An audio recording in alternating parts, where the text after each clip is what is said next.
Vatican City sits neatly within Rome, covering only about 44 hectares, smaller than many of the city's parks beyond its walls. Amid the noise of Rome, traffic, voices, cafes, and hurried footsteps, it takes only a few more minutes of walking to reach St. Peter's Square, and something begins to change quite noticeably.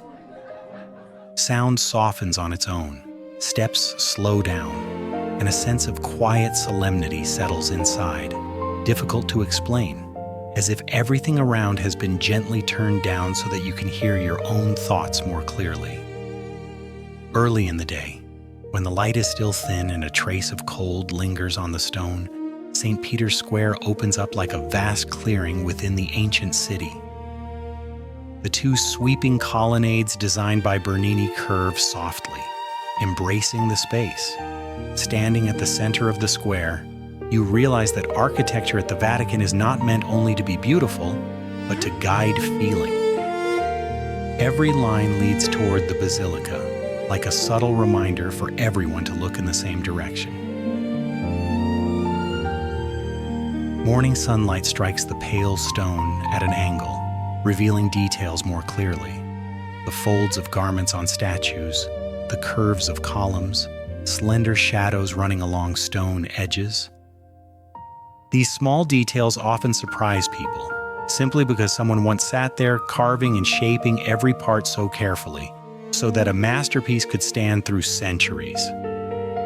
Stepping into St. Peter's Basilica, the first sensation is height. The dome rises far overhead, drawing the eye upward without effort. The interior is vast, yet not cold. Light does not glare, but filters through high windows, falling onto the marble floor in soft patches. Massive columns create a steady rhythm, naturally slowing your pace and lowering your voice. Here, quiet does not come from rules, but from space itself. You may see an elderly person sitting still for a long time, hands folded, a young visitor standing with palms together, eyes closed, groups of tourists looking around while instinctively softening their voices, as if afraid to disturb something. What moves people is not only the sense of scale, but the fact that humans have created a place that gently invites others to behave with care. As the day grows brighter, the Vatican gradually becomes busier. The square turns into a meeting place of many languages and many kinds of people.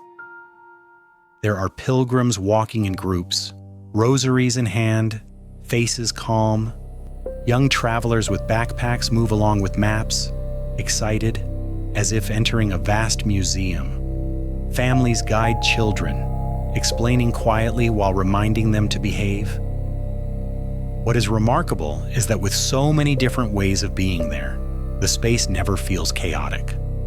The colonnades, the broad square, and clear visual axes allow people to spread out and adjust their movement naturally. Even at peak times, you can still find a spot to stand quietly for a few minutes without feeling swept away. Now and then, a priest passes by with an ordinary stride, a nun in simple clothing, or Vatican staff moving through as part of a normal workday. In those moments, the feeling is unusual. This is both a sacred place and a place where people live, work, and pass through every day. The deeper you go, the more you notice small but striking details. A gold motif against dark stone, shimmering just enough. A Latin inscription carved long ago, its letters still sharp and steady. A beam of light falling exactly where it brings a decoration into clear relief. These are not things you need in order to understand the Vatican, yet they are what make you linger. At times you may wonder why such care was taken in places where most people will only glance briefly. And then it becomes clear that this, too, is part of belief. To work carefully, to do things well, as if for something greater than oneself. As the sun begins to tilt, the Vatican grows gentler while remaining radiant. The light softens, laying a muted gold across stone walls and domes. Shadows lengthen, giving corridors and steps more depth. The crowds remain, but the urgency fades. People slow down, stand longer in one place. Entering the Sistine Chapel brings an entirely different feeling. The space closes in, and the famous frescoed ceiling causes many to fall silent. You see countless heads tilted upward, eyes wide, and then, gradually, astonishment gives way to quiet. People stand close together, yet each seems to hold a private moment within. That is what stays with you. A crowded place that still manages to feel calm. Later, when the sunlight has fully faded, St. Peter's Square seems to widen again. Not because it has changed, but because the crowds have thinned. Standing in one corner, you see the immense dome behind you, and in front, Rome stretching out with its old rooftops and tangled streets, life still sounding in the distance. The Vatican now feels like a pause placed within the city. It is not separate from Rome, yet it does not follow Rome's pace. The stone under the fading light looks warmer, closer. Looking at the colonnades in the last light of day, it is easy to feel that you could stand here a little longer without feeling out of place.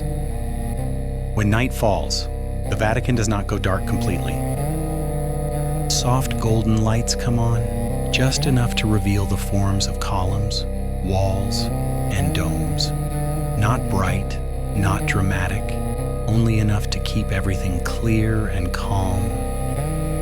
You hear your own footsteps more distinctly. Feel the night breeze brushing across the square. Rome outside continues its life, but it no longer pulls you along. The Vatican returns to its true scale, small in size, yet capable of making people stop. Spending a day moving through the Vatican, what stays with you is more than photographs or information. It is the sense of seeing humanity and faith standing side by side in a very real way. Pilgrims and tourists, prayers and footsteps, solemnity and curiosity. The Vatican does not ask you to believe, but it can help you understand why others do. And perhaps the most lasting thing you carry away is a slower rhythm, the rhythm of lowering your voice in a crowd, of looking upward, and of remembering that sometimes simply stopping for a moment is already enough.